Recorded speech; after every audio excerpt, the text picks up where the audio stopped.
আমাদের দেশের মানুষ রাজনীতি নিয়ে ক্রমশ ভীত হয়ে উঠছেন। দেখুন, এই কথাগুলো এই জন্য বলা দরকার, কারণ আমাদের সব আলোচনা শেষ পর্যন্ত শেখ হাসিনা আর আওয়ামী লীগ নিয়ে থাকলে হবে না। আমি বারবার বলছি, এই দুটি ঘটনা অতীত। এখন আমরা কি রাজনীতি দেখছি? নারী সংস্কার কমিশন নিয়ে যেই প্রতিক্রিয়া আমরা দেখলাম, যেই ভাষা ব্যবহার করতে দেখলাম, দেশে তো একটি সরকার আছে না? তাহলে দেশের 50% মানুষ যদি নারী হয়, আপনি ভাবুন তো তারা কি অনুভব করছেন এই দেশে। তাদেরকেও তো আমরা বলেছি যে একটি গণ অভ্যুত্থান হয়েছে। গণ অভ্যুত্থান মানে কি স্বাধীনতা বিরোধী শক্তিরা শাহবাগ দখল করবে এবং 13 সালের শাহবাগের প্রতিশোধ নেবে? গণ অভ্যুত্থান মানে কি উগ্রবাদীরা, জঙ্গিবাদীরা এবং যারা ধর্মকে ব্যবহার করে রাজনীতি করতে চায় তারা আমাদের ড্রাইভিং সিটে বসে যাবে? এটি যদি দায়িত্বশীল লোকরা ঠেকাতে না পারে, আপনি এই রাজনীতির ভবিষ্যৎ কিন্তু অতীতের চেয়ে অন্ধকার।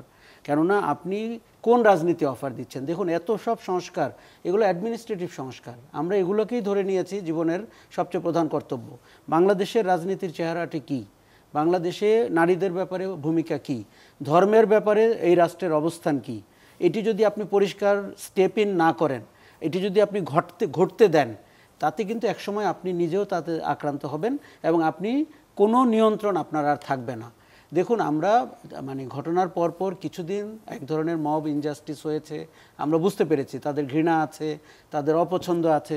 আপনি এখন একটা লঞ্চের মধ্যে নারীদেরকে অ্যাটাক করা হবে, ফুটওভার ব্রিজে করা হবে, তার পোশাক নিয়ে মন্তব্য করা হবে, আর দায়িত্বশীল এক মন্ত্রী বা উপদেষ্টা বলবেন কে কখন কোথায় ছায়াতে দাঁড়িয়ে না রোদের মধ্যে দাঁড়িয়ে সিগারেট খাবেন।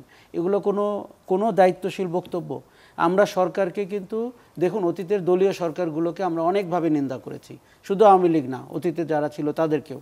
তাহলে এই অন্তর্বর্তী সরকারের জবাবদিহিতার জায়গা কোথায়? তার দায়িত্বশীলতার জায়গা কোথায়? তাদের হাতে তো প্রশাসন রয়েছে, আইন তো প্রয়োগ করতে পারেন উনি। আপনি আর আমি তো রাস্তায় দাঁড়িয়ে কথা বলছি।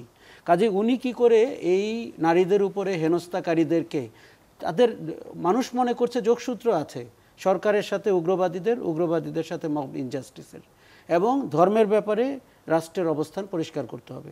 সরকারকে অপছন্দের হলেও আপনাকে স্টেপ ইন করতে হবে, ওই লোকগুলোকে আইনের আওতায় আনতে হবে। এবং আপনাকে নারীদের ব্যাপারে 50% মানুষ নারী। লঞ্চের ঘটনাতে গ্রেফতার হয়েছে না, নিশ্চয়ই হয়েছে, কিন্তু এই গ্রেফতারের পরে আপনি জানেন শাহবাগ থানায় যাকে গ্রেফতার করা হয়েছিল সে কোথায়?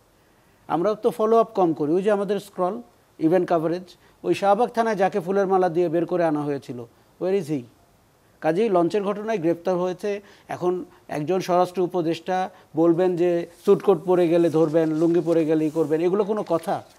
ওনারা আসলে বুঝতেই পারেন না ক্ষমতায় থাকা অবস্থায় যে পারসেপশনটা কি দাঁড়াচ্ছে। এইটি একটি ইনএফিশিয়েন্ট, নন কেপেবল পারসেপশন দাঁড়াচ্ছে।